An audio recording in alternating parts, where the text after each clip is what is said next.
नारायण नारायण जय जय गोपाल हरे गोविंद हरे जय जय गोपाल हरे गोविंद हरे जय जय गोपाल हरे गोविंद हरे जय जय गोपाल हरे गोविंद हरे जय जय गोपाल हरे गोविंद हरे जय जय गोपाल हरे गोविंद हरे जय जय गोपाल हरे. കുറേ കാലം തപസ്സിനെ ചെന്നു. ദേവഹൂതി അദ്ദേഹത്തിനെ വേണ്ട വിധത്തിൽ ശുശ്രൂഷിച്ച് കൊണ്ടിരിക്കുന്നു. കുറേ കാലം കഴിഞ്ഞ് കണ്ണ് തുറന്ന് നോക്കുമ്പോഴാണ് 18 വയസ്സ് പ്രായത്തിൽ വന്ന ദേവഹൂതി ഇപ്പോൾ എന്തായി 81 വയസ്സായി. 18 വരെയല്ല, 8 വയസ്സിൽ വന്ന ദേവഹൂതി ഇപ്പോൾ 81 വയസ്സായി. അപ്പോൾ എന്താണ് വേണമെന്ന് ചോദിച്ചപ്പോൾ എനിക്കൊരു വീട് ഉണ്ടാക്കി തരണം, പിന്നെ നിനക്കൊരു സന്താന ഭാഗ്യം വേണം എന്ന് പറഞ്ഞപ്പോൾ കർദമൻ അവിടെ അടുത്തുള്ള കുളത്തിൽ കുളിച്ചിട്ട് വരാൻ പറഞ്ഞു. കാരണം ഭഗവാൻ കണ്ണിനീർ ഒഴിച്ച കുളമാണ്. ആ കുളത്തിലൊന്ന് മുങ്ങിയപ്പോൾ എന്തായി, അതിൻ്റെ ഉള്ളിൽ ചില ദേവതാസ്ത്രീകൾ ഉണ്ടായിരുന്നു. അവർക്ക് ദേവഹൂതിയെ നല്ല സുന്ദരിയാക്കി. 81 വയസ്സ് മുത്തശ്ശിയായി കുളിച്ച ദേവഹൂതി തിരിച്ചു വരുമ്പോൾ 18 വയസ്സുകാരിയ യുവതിയായി വന്നു. ഈ കുളം ഇപ്പോഴും ഉണ്ട് സിദ്ധപൂർ എന്ന സ്ഥലത്തിൽ. ഞാൻ ബാംബെയിൽ ഈ കഥ പറഞ്ഞപ്പോൾ അവിടെ മുത്തശ്ശൻ ചോദിച്ചു, ആ കുളം എവിടെയാണ്, ഞാനൊന്ന് പോയിട്ട് വരാം. അത് സിദ്ധപൂർ എന്ന സ്ഥലമുണ്ട്. അഹമ്മദാബാദിന് ഗുജറാത്തിൽ ഒരു സ്ഥലം. അതിൽ നിന്ന് ഒരു 4 മണിക്കൂർ 2-3 മണിക്കൂർ ബസ്സിൽ ചെന്നാൽ മതി. ആ സിദ്ധപൂർക്ക് നമുക്ക് പോവാം. ആ കുളം ഇപ്പോഴും ഉണ്ട്. ആശിഷാം വ്യാപകം ഇടാം. അവിടെ പിതൃകർമ്മങ്ങളൊക്കെ, മാതൃകർമ്മങ്ങൾ, അമ്മയ്ക്ക് വേണ്ട ശ്രാദ്ധമൊക്കെ അവിടെ ചെയ്യുന്നത് വളരെ വിശേഷം. എന്ന മാതൃഗയ എന്ന പേരിലാണ് പ്രസിദ്ധം. ആ കുളം ഇപ്പോഴും ഉണ്ട്. അത് നമ്മൾ പോയി കുളിച്ചാൽ വീണ്ടും യുവത്വം കിട്ടുമോ സംശയം. എന്താ കാരണം, കർദമൻ പറഞ്ഞിട്ട് പോയി കുളിക്കണം, നമ്മളായിട്ട് പോയി കുളിച്ചാൽ. കാരണം കർദമൻ ദേവഹൂതിയോട് പറഞ്ഞു, നീ അവിടെ പോയി കുളിച്ചോളൂ പറഞ്ഞു. അങ്ങനെ കർദമൻ പറഞ്ഞ് കുളിച്ചപ്പോൾ എന്താണ്, കുളിച്ചപ്പോൾ യുവത്വം കിട്ടി. കർദമനും യുവാവായി മാറി. രണ്ടുപേരും ഒരു വിമാനം തയ്യാർ ചെയ്തു അദ്ദേഹം തൻ്റെ തപസ് കൊണ്ടു. വിമാനം പറഞ്ഞാൽ അത് എല്ലാ വെള്ളത്തിലും കപ്പൽ പോലെ ചെല്ലും. വിമാനം കാമകം എന്നാണ് പറയുന്നത്. വെള്ളത്തിൽ ചെല്ലുമ്പോൾ കപ്പൽ പോലെ ചെല്ലും, റോഡിൽ ചെല്ലുമ്പോൾ ബസ് പോലെ ചെല്ലും, ആകാശത്തിൽ പോകുമ്പോൾ വിമാനമായിട്ട്. പിന്നെ അതിൽ എല്ലാ സൗകര്യവും, വേനൽക്കാലത്ത് നല്ല AC മുറിയൊക്കെ ഉണ്ട്, അതുപോലെ നല്ല തണുപ്പ് കാലത്ത് ചൂട് കച്ചവടം പോയി, എല്ലാ സൗകര്യമുള്ള ഒരു വിമാനം. അത് വിമാനം പറഞ്ഞാൽ ഇപ്പോഴൊക്കെ വിമാനത്തിൽ ഒന്നേ ഉള്ളൂ, ഒരു ഫ്ലോർ 2 ഫ്ലോറേ ഉള്ളൂ. ഇവിടെ ആദ്യമായി ഈ ഫ്ലാറ്റ് സിസ്റ്റം അദ്ദേഹം കണ്ടുപിടിച്ചു. 9 മാളികയുള്ള വിമാനമാണ്. ദേവഹൂതി 9 രൂപം വേണം ആഗ്രഹിച്ചതുകൊണ്ട് 9 രൂപം ദേവഹൂതിക്ക് കൊടുത്തു. ഇദ്ദേഹം 9 രൂപം സ്വീകരിച്ചു. നോധാവിധായ, ഇത് സിദ്ധന്മാർക്ക് പറ്റും. കൃഷ്ണൻ, ഒരേ കൃഷ്ണൻ 1000 ഗോപികമാർക്ക് 1000 കൃഷ്ണനായി മാറിയില്ലേ? 10,000 ഭാര്യമാർക്ക് 10,000 കൃഷ്ണനായിട്ട് മാറിയില്ലേ? അതുപോലെയാണ് സിദ്ധന്മാർക്ക് ഇതൊക്കെ ചെറിയ വിഷയമാണ്. അപ്പോൾ ദേവഹൂതിക്കും 9 രൂപം കൊടുത്ത് സ്വയം 9 രൂപം സ്വീകരിച്ച് അദ്ദേഹം 9 മാളികയിൽ കുറച്ച് കാലം സുഖമായിട്ട് സഞ്ചരിച്ചു. ആ സമയത്താണ് അവർക്ക് 9 പെൺകുട്ടികളുണ്ടായി. അരുന്ധതി, അനസൂയ, ഓരോ ദേവഹൂതി കർദമാരും ഓരോ പെൺകുട്ടിയായി വന്നു. പിന്നെ കർദമൻ തീരുമാനിച്ചു, ഇനി സന്യസിക്കാനുള്ള സമയമായി. അദ്ദേഹം സന്യസിക്കാൻ പുറപ്പെട്ടപ്പോൾ ദേവഹൂതി നമസ്കരിച്ച് പറഞ്ഞു, എനിക്ക് ഒരു ആൺകുട്ടി വേണം. ആൺകുട്ടി വേണം പറഞ്ഞപ്പോഴാണ് കർദമനക്ക് ഓർമ്മ വന്നു, നമ്മുടെ പുത്രനായി ഭഗവാൻ ജനിക്കാൻ പറഞ്ഞിട്ടുണ്ട്. ഇതുവരെ ജനിക്കാതെ കാരണം എന്താണ് ചോദിച്ചാൽ, നമ്മൾ ചെയ്ത പുണ്യം പോരാ. കൂടുതൽ പുണ്യം ചെയ്തവർക്ക് മഹാത്മാക്കൾ പുത്രനായി ജനിക്കുള്ളൂ. ഇപ്പോൾ വിവേകാനന്ദ സ്വാമികളെ പോലെ നല്ല മഹാത്മാക്കൾ കുട്ടികളെ ജനിക്കുന്നില്ലേ? എന്താ കാരണം, അത്രയും തപസ് ചെയ്യുന്ന ദമ്പതിമാരില്ലേ? അപ്പോൾ നമ്മൾ ചെയ്ത തപസ് പോരാ, നമ്മൾ ചെയ്യുന്ന പുണ്യം പോരാ. കുറച്ചുകൂടി നാമജപം ചെയ്യാൻ തീരുമാനിച്ച് കൂടുതൽ നാമം ജപിച്ചു.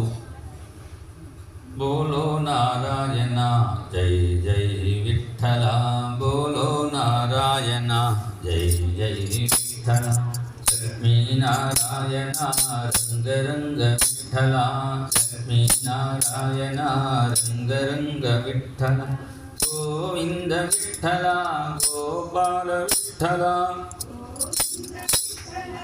गोपाल विठ्ठल श्रीरंग विठ्ठल पांडुरंग विठ्ठल श्रीरंग विठ्ठल पांडुरंग विठ्ठल बोलो नारायण जय जय विठ्ठल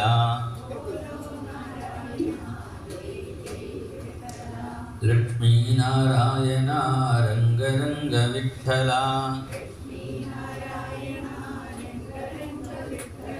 गोविंद विठ्ठल गोपाल विठ्ठल गोविंद श्रीरंग विठ्ठल पांडुरंग विठ्ठल श्रीरंग विठ्ठल रंग विठ्ठल बोलो नारायण जय जय विठ्ठल बोलो नारायण जय जय विठ्ठल जय जय विठ्ठल जय जय विठ्ठल जय जय जय विठ्ठल जय जय जय विठ्ठल जय जय विठ्ठल जय जय വിഠല. കുറേ കാലം നാമം ജപിച്ച ശേഷം ഒരു നല്ല മുഹൂർത്തത്തിൽ ഭഗവാൻ അവതാരം ചെയ്തു. തസ്യാം ബഹുതിഥേ കാലേ ഭഗവാൻ മധുസൂദന കാർദമം വീര്യമാപന്ന യജ്ഞേ അഗ്നിവിവദാരുണി. കപിലവർണ്ണത്തിൽ ഭഗവാൻ പ്രത്യക്ഷപ്പെട്ടതുകൊണ്ടാണ് കപിലൻ എന്ന് പേര് വന്നു. ഉടനെ തൻ്റെ പുത്രൻ നോക്കാതെ നമസ്കരിച്ചു. കർദമൻ ഉപദേശിക്കണമെന്ന് പ്രാർത്ഥിച്ചപ്പോൾ ആദ്യം അദ്ദേഹത്തിന് ജ്ഞാനയോഗം ഉപദേശിച്ചു. സുഖം, ദുഃഖം, മാനം, അപമാനം, ലാഭം, നഷ്ടം, ജയം, പരാജയം, ഇതൊക്കെ ദ്വന്ദ്വങ്ങൾ എന്നാണ് പേര്. മാറി മാറി വരുള്ളൂ. ശീതം, ഉഷ്ണം, കുറച്ചു കാലം നല്ല ചൂടും ഉണ്ടാവും, കുറച്ച് കഴിഞ്ഞപ്പോൾ തണുപ്പും ഉണ്ടാവും. ഇത് ലോകത്തിൻ്റെ സ്വഭാവമാണ്. തണുപ്പ് കാലത്ത് തണുപ്പും ഉണ്ടാവും, ചൂട് കാലത്ത് ചൂടും ഉണ്ടാവും. ചൂടുള്ള സമയത്ത് ചൂട് താങ്ങാൻ വയ്യ. തണുപ്പ് വരുമ്പോൾ തണുപ്പ് താങ്ങാൻ വയ്യ പറയാൻ പാടില്ല. അതിന് വേണ്ട സൗകര്യം നമുക്ക് ചെയ്യാം. ഇതൊക്കെ വരുമ്പോൾ അത് സഹിക്കാൻ പഠിക്കണം. ശീതം, ഉഷ്ണം, അതേപോലെ സുഖം, ദുഃഖം, മാനം, അപമാനം, ലാഭം, നഷ്ടം, ഇതെല്ലാം രണ്ടായിട്ട് വരുന്ന ഇതൊക്കെ ഒന്നായിട്ട് സമമായിട്ട് കാണേണ്ടതാണ് ജ്ഞാനയോഗം എന്ന് അച്ഛനൊക്കെ ഉപദേശം കൊടുത്തു. അച്ഛൻ അത് സ്വീകരിച്ച് ചെന്നു. പിന്നെ അമ്മയുടെ അടുത്ത് കുട്ടിയായി കളിച്ചുകൊണ്ടിരിക്കുന്നു. അമ്മയ്ക്ക് ഉപദേശിച്ച ശേഷം പുറപ്പെടണം ഭഗവാൻ വിചാരിച്ചപ്പോൾ തന്നെ അമ്മ അടുത്ത് വരുന്നു. കാരണം ഭഗവാൻ വിചാരിച്ചാലേ ഭഗവാന്റെ അടുത്ത് നമുക്ക് പോകാൻ പറ്റുള്ളൂ. ഇവിടെ മഹാദേവൻ തീരുമാനിക്കണം ആരൊക്കെയാണ് ഇവിടെ വരണം. അങ്ങനെ തീരുമാനിച്ചവർക്കൊക്കെ ഇവിടെ വരാൻ പറ്റുള്ളൂ. നമ്മളായിട്ട് സ്വയം തീരുമാനം എടുത്ത് വരാൻ പറ്റില്ലേ? അതിനുള്ള ഭാഗ്യം കൂടി വേണം. ഇപ്പം താമരയുടെ തൊട്ടടുത്തിരിക്കുന്നത് ഏതാണ്? തവളയാണ്. പക്ഷേ താമരയിലിരിക്കുന്ന തേന് അത് കഴിക്കില്ലേ? അത് താമരയുടെ താഴെ അത് പായൽ മാത്രം, അതിൻ്റെ അഴുക്ക് മാത്രം കഴിച്ചുകൊണ്ടിരിക്കണം. പക്ഷേ എവിടെയോ കാട്ടിലിരിക്കുന്ന തേനീച്ച വന്ന് താമരയിലിരിക്കുന്ന തേന് നുകരണം. അതേപോലെയാണ് ഇതിന് ഭാഗ്യമുള്ളവർ കുറേ ദൂരത്തിൽ നിന്ന് ഇവിടെ വന്ന് ഭാഗവതം കേൾക്കാൻ പറയും. ചിലപ്പോൾ തൊട്ടടുത്തിരിക്കുന്നവർ വീട്ടിൽപ്പെട്ടി നോക്കിക്കൊണ്ടിരിക്കും. ഇത് അവരെ പറഞ്ഞിട്ട് കുറ്റം പറഞ്ഞിട്ട് കാര്യമില്ല. അതിൻ്റെ വല്ല ഭാഗ്യം വരുമ്പോൾ ഭഗവാൻ വിളിക്കും. ഭഗവാൻ വിളിച്ചവർക്ക് മാത്രമേ ഇവിടെ വരാൻ പറ്റുള്ളൂ. അപ്പോൾ ഇവിടെ ഭഗവാൻ ഉപദേശിക്കണം മനസ്സിൽ വിചാരിച്ചപ്പോൾ ദേവഹൂതി വന്ന് നമസ്കരിച്ചു. ബന്ധം, മോക്ഷം. ബന്ധം പറഞ്ഞാൽ എന്താ, മോക്ഷം പറഞ്ഞാൽ എന്നാണ് ചോദിക്കുന്നു. അപ്പോൾ ഭഗവാൻ പറഞ്ഞു, മതിരിഹ ഗുണസക്ത ബന്ധകൃത്തേഷ്വസക്ത ത്വമൃതകൃതുപരുന്ധേ ഭക്തിയോഗസ്തു സക്തിം മഹദനുഗമലഭ്യ ഭക്തിരേവാത്ര സാധ്യ കപിലതനുരിതി ത്വം ദേവഭൂത്യൈര്യഗാദീനി. മതിരിഹ ഗുണസക്ത ബന്ധകൃത്. നമ്മുടെ ബുദ്ധി വിഷയസുഖങ്ങളിൽപ്പെട്ടാൽ അതാണ് ബന്ധം. തേ ശ്വസക്ത ത്വമൃതകൃത്. വിഷയസുഖങ്ങളിൽ പെടാതെ ഭഗവാന്റെ കാര്യങ്ങൾ ചിന്തിച്ചാൽ അത് അമൃതകൃത്തായി മാറും. ഒരേ മൊബൈൽ തന്നെയാണ്, നല്ലതും അത് കാണാം, വേണ്ടാത്ത സാധനവും കാണാം. ഒരേ മൊബൈലിൽ ഇങ്ങോട്ട് തിരിച്ചാൽ മോക്ഷം, ഇങ്ങോട്ട് തിരിച്ചാൽ ബന്ധം. ഒരേ കത്തിയാണ്, അത് ഒരു ഡോക്ടറുടെ അടുത്ത് ചെന്നാൽ ഒരു ജീവിതം രക്ഷപ്പെടാൻ സാധിക്കും. അതേ കത്തി ഒരു തീവ്രവാദിയുടെ കയ്യിൽ, ഭീകരൻ്റെ കയ്യിൽ ചെന്നാൽ ഒരാളുടെ വധിക്കാനായി അത് ഉപയോഗമാണ്. അപ്പോൾ കത്തി പോലെയാണ് ഈ മനസ്സ്. ഈ മനസ്സ് നല്ല വിഷയത്തിലേക്ക് തിരിച്ചുവിട്ടാൽ അത് മോക്ഷത്തിന് കാരണമാകും. വേണ്ടാത്ത വിഷയത്തിൽ തിരിച്ചാൽ അത് ബന്ധത്തിന് കാരണമാകും. അങ്ങനെ മനസ്സ് നല്ല വിധത്തിൽ തിരിക്കാനുള്ള ഒരു കഴിവ് മഹാത്മാക്കൾക്കുണ്ട്. അതുകൊണ്ട് ആദ്യം മഹാത്മാക്കളെ കാണണം എന്നാണ് ഇവിടെ പറയുന്നു. മഹദനുഗമലബ്ധ്യ ഭക്തിദേവത്ര സാധ്യ കപിലതനുരിതിത്വം ദേവഭൂത്യൈന്യഗാദീനി. മഹാത്മാക്കൾ എങ്ങനെയായിരിക്കും ചോദിച്ചപ്പോഴാണ് അവരുടെ ഗുണങ്ങൾ ഇവിടെ പറയുന്നത് ഭഗവാൻ. തിതിക്ഷവഃ കാരുണികാഃ സുഹൃദഃ സർവദേഹിനാം അജാതശത്രവഃ ശാന്താഃ സാധവഃ സാധുഭൂഷണാഃ. തിതിക്ഷവഃ കാരുണികാഃ. മഹാത്മാക്കളുടെ പ്രധാന ഒരു സ്വഭാവം തിതിക്ഷ. എന്തു പറഞ്ഞാലും തിതിക്ഷയോടിരിക്കും.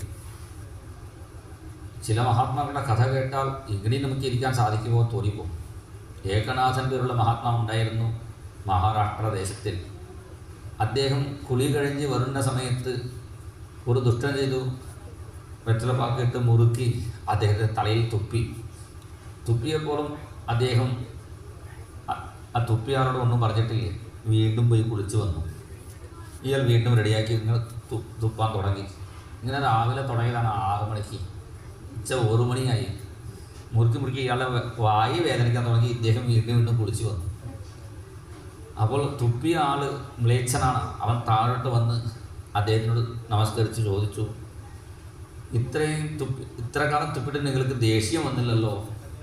അപ്പോൾ അദ്ദേഹം ചോദിച്ചു, നീയാണ് എൻ്റെ തല തുപ്പിയത്, വളരെ സന്തോഷം, താങ്ക് യു, നമസ്കരിക്കാം. അദ്ദേഹത്തിനോട് താങ്ക് യു പറഞ്ഞു. അപ്പോൾ എന്നോട് താങ്ക് യു പറയാൻ എന്താ കാരണം? ഞാൻ ഈ പുണ്യ നദിയിൽ 1 പ്രാവശ്യമേ കുളിക്കുള്ളൂ, ഗോദാവരി നദിയിൽ. നീ തുപ്പിയത് കണ്ട് എനിക്ക് 108 പ്രാവശ്യം കുളിക്കാനുള്ള ഭാഗ്യം കിട്ടി. അതാണ് മഹാത്മാക്കൾ. എന്ത് പറഞ്ഞാലും അതിൽ ഒരു നല്ലത് സ്വീകരിക്കും. അപ്പോൾ ഈ മ്ലേച്ഛന് പറഞ്ഞു, ഇനി ഞാനും കോപത്തെ ജയിക്കാൻ തീരുമാനിച്ചിട്ടുണ്ട്. അപ്പോൾ അദ്ദേഹം ചോദിച്ചു, എങ്ങനെ കോപത്തിന് ജയിക്കും? കോപം വരേണ്ട സമയത്ത് ഏകനാഥ നിങ്ങളുടെ പേര് പറഞ്ഞാൽ മതിയല്ലേ. കോപത്തെ ജയിച്ചവരെ സ്മരിച്ചാൽ നമുക്ക് കോപം ഇല്ലാതാവും. കാമത്തെ ജയിച്ചവരെ സ്മരിക്കുമ്പോൾ കാമം നശിക്കും. അതുകൊണ്ടാണ് അതിന് ഒരു മഹാത്മാക്കളുടെ പറഞ്ഞിട്ടുണ്ട്, കാമത്തെ ജയിക്കണമെങ്കിൽ സനത്കുമാര ദേവർഷി സുഖ ഭീഷ്മ പ്ലവങ്കമാണ് പഞ്ചൈതാൻ സ്മരതോ നിത്യം കാമസ്തസ്യ നജായതേ. കാമത്തെ ജയിച്ചവർ 5 പേരേ ഉള്ളൂ. സനത്കുമാര, ദേവർഷി നാരദൻ, ശുകൻ, ഭീഷ്മൻ, ഹനുമാൻ സ്വാമി. ഈ 5 ആൾക്കാർ മാത്രമേ കാമത്തെ ജയിച്ചവർ, ഈ ആഗ്രഹങ്ങളെ അടക്കി നിർത്തിയവർ. അപ്പോൾ നമുക്ക് ആഗ്രഹം അടക്കാൻ പറ്റാതെ വരുമ്പോൾ, കാമത്തെ ജയിക്കാൻ പറ്റാതെ വരുമ്പോൾ ഇവരെ സ്മരിച്ചാൽ മതി. സനത്കുമാര ദേവർഷി സുഖ ഭീഷ്മ പ്ലവങ്കമാണ് പഞ്ചൈതാൻ സ്മരതോ നിത്യം കാമസ്തസ്യ ജായതേ. അതുപോലെ വ്യാധി കൂടുതലാകുമ്പോൾ ഇത് ചെയ്യുന്നു. അതിന് ഒരു 5 ആളുണ്ട്. സോമനാഥോ, വൈദ്യനാഥോ, അങ്ങനെ 5 ദേവന്മാർ. വൈദ്യനാഥൻ ഭഗവാൻ പറളീങ്കര ക്ഷേത്രത്തിലും, അതേപോലെ തമിഴ്നാട്ടിലും വൈദീശ്വരം. സോമനാഥോ വൈദ്യനാഥോ ധന്വന്തരി രഥാസ്വിനോ പഞ്ചൈതാൻ സ്മരതോ നിത്യം വ്യാധിസ്തസ്യ ജായതേ. സോമനാഥൻ ഒരു ക്ഷേത്രമുണ്ട് ഗുജറാത്തിൽ. ചന്ദ്രനക്ക് മഹാരോഗം പിടികൂടി, ക്ഷയരോഗം എന്ന TB എന്ന വ്യാധി പറയാറുണ്ടല്ലോ. അങ്ങനെ ക്ഷയിച്ച് മെലിഞ്ഞ് പോകും. ക്ഷയരോഗം ബാധിച്ചു. രോഹിണിയോട് കൂടുതൽ പ്രേമം പുലർത്തിയപ്പോൾ ബാക്കി അവരുടെ പത്നിമാരൊക്കെ അച്ഛനോട് പറഞ്ഞു. അപ്പോൾ ദക്ഷൻ ശപിച്ചു, നിനക്ക് ക്ഷയരോഗം ബാധിക്കട്ടെ. ഒന്ന് ആലോചിച്ചിട്ടേ ദക്ഷൻ സ്വന്തം മരുമകളെ ശപിച്ചാൽ ബുദ്ധിമുട്ട് ആർക്കാണ്? സ്വന്തം മകൾക്കാണ്. അതുപോലും അറിയാതെ ക്ഷയരോഗം പീഡിക്കട്ടെ ശാപം കൊടുത്തപ്പോൾ ക്ഷയരോഗം ബാധിച്ചു.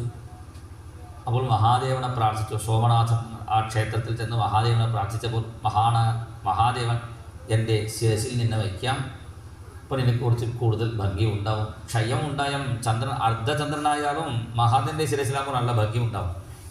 അങ്ങനെ മഹാദേവൻ സ്വന്തം ജടയിൽ അദ്ദേഹം സോമന ധരിച്ചത് കൊണ്ടാണ് സോമനാഥൻ. അതിൻ്റെ ക്ഷയരോഗം കുറയും, പിന്നെ വർദ്ധിക്കാനുള്ള ഭാഗ്യം കൊടുത്തു, ശരീരം വർദ്ധിക്കാം. ആ സോമനാഥ ഭഗവാൻ, പിന്നെ വൈദ്യനാഥ ഭഗവാൻ, ധന്വന്തരി ഭഗവാനെ ആ ഭഗവാന്റെ പേര് പറഞ്ഞാൽ മതി, നമുക്ക് രോഗം മാറും. ധന്വന്തരിശ്ച ഭഗവാൻ സ്വയമേവ കീർത്തിഃ നാംനാ നൃണാം പുരുരുജാം രുജ ആശുഹന്തി. അപ്പോൾ രോഗം കൂടുതലാകുമ്പോൾ ധന്വന്തരിയെ പ്രാർത്ഥിച്ചാൽ മതി. പിന്നെ അശ്വിനി ദേവന്മാർ, അശ്വിനി ദേവതകൾ, അവർ രണ്ടുപേരും അവരെ സ്മരിച്ചാലും നമ്മുടെ, കാരണം അവർ ദേവലോക ഡോക്ടർമാരാണ്. നമ്മുടെ ഡോക്ടർമാർക്ക് മരുന്ന് കുറിച്ച് ചിലപ്പോൾ കൂടുതലാവും വ്യാധി, അവർ ഇല്ലാതാക്കും. ഈ 5 പേരെ സ്മരിച്ചാൽ വ്യാധി കൂടുതലാകുമ്പോൾ അതൊന്ന് കുറയും. സോമനാഥോ വൈദ്യനാഥോ ധന്വന്തരി രഥാസ്നോ പഞ്ചൈതാൻ സ്മരതോ നിത്യം വ്യാധിസ്തസ്യ ജായതേ. കൂടുതൽ സങ്കടം വരുമ്പോൾ ഒരു 5 ആളെ സ്മരിച്ചാൽ മതി. ഹരം ഹരിം ഹരിശ്ചന്ദ്രം ഹണൂമന്തം ഹളായുധം പഞ്ചൈതാൻ സ്മരതോ നിത്യം ഘോരസങ്കടനാശനം. ഘോരമായ സങ്കടം വരുമ്പോൾ ഹരിശ്ചന്ദ്രനെ സ്മരിച്ചാൽ മതി. ഇവരൊക്കെ സ്മരിക്കാൻ പറയാൻ എന്താ കാരണം? അവരുടെ കഥ കേൾക്കുമ്പോൾ നമ്മുടെ സങ്കടം കുറയാം. കാരണം ഹരിശ്ചന്ദ്രൻ്റെ സങ്കടം കാണുമ്പോൾ അത്ര വലിയ രാജാവായിട്ടിരുന്ന് പിന്നെ ഒരു ചുടല എരിക്കാനുള്ള ഒരു കാര്യത്തിൽ പെട്ടു പറഞ്ഞപ്പോൾ അത്രയും സങ്കടം നമുക്കായിട്ടില്ലല്ലോ നമുക്ക് തോന്നും. അതേപോലെ മഹാദേവനെ സ്മരിച്ചാൽ മതി. ഹരം ഹരിം ഹരിശ്ചന്ദ്രം ഹണൂമന്തം ഹളായുധം. ഇവരൊക്കെ സങ്കടത്തെ കടന്നവരാണ്. ഇവരെ സ്മരിക്കുമ്പോൾ ഈ ഘോര സങ്കടങ്ങളൊക്കെ നമുക്ക് മാറിക്കിട്ടും ഞാൻ പറയുന്നു. അതുകൊണ്ടാണ് ഇവിടെ പറയുന്നു, കോപം വരേണ്ട സമയത്ത് ഏകനാഥനെ സ്മരിച്ചാൽ മതി. ഏകനാഥായ നമഃ. അങ്ങനെ കോപത്തെ ജയിച്ച മഹാത്മാവാണ് ഏകനാഥൻ. തിക്ഷവഃ കാരുണികാഃ സുഹൃദഃ സർവദേഹിനാം അജാതശത്രവഃ ശാന്താഃ സാധവഃ സാധുഭൂഷണാഃ. ആ സാധുക്കൾ എപ്പോഴും എന്നെക്കുറിച്ച് പറഞ്ഞുകൊണ്ടിരിക്കും. അവരോട് പറയുന്ന കഥകൾ കേൾക്കാൻ എനിക്ക് തന്നെ താല്പര്യം ഉണ്ടാവും. ഞാനും അവരുടെ ഒപ്പം ഇരുന്നത് കേൾക്കും. പിന്നെ അവർക്ക് മുക്തി കൊടുക്കണം ഞാൻ പറഞ്ഞാലും അവർ മുക്തി വേണ്ടാൻ പറയും. ഞങ്ങൾ ഇവിടെ ഇരുന്ന് നാമം ജപിച്ചിരുന്നോളാം. ഹനുമാൻ സ്വാമിയോട് രാമചന്ദ്രപ്രഭു ചോദിച്ചു, വൈകുണ്ഠത്തിലേക്ക് വരണോ? ഹനുമാൻ സ്വാമിയോട് ചോദിച്ചു, ഞാൻ വരില്ലേ, ഞാൻ ഇവിടെ ഇരുന്ന് നാമം ജപിച്ചിരുന്നോളാം. എത്ര എത്ര രഘുനാഥ കീർത്തനം തത്ര തത്ര കൃതമസ്തകാഞ്ജലിം ബാഷ്പവാരി പരിപൂർണലോചനം മാരുതിന്നമത രാക്ഷസാന്തകം. ഞാൻ ഇവിടെ ഇരുന്ന് നാമം ജപിച്ചിരുന്നോളാം. രഘുപതി രാഘവ രാജാരാം പതിത പാവന സീതാരാം. രഘുപതി രാഘവ രാജാരാം പതിത പാവന സീതാരാം. രഘുപതി രാഘവ രാജാരാം പതിത പാവന സീതാരാം. രാമ രാമ ജയ രാജാ രാം. രാമ രാമ ജയ സീതാരാം. രാമ രാമ ജയ രാജാ രാം. രാമ രാമ ജയ സീതാരാം. രാമ രാമ ജയ രാജാ രാം. രാമ രാമ ജയ സീതാരാം.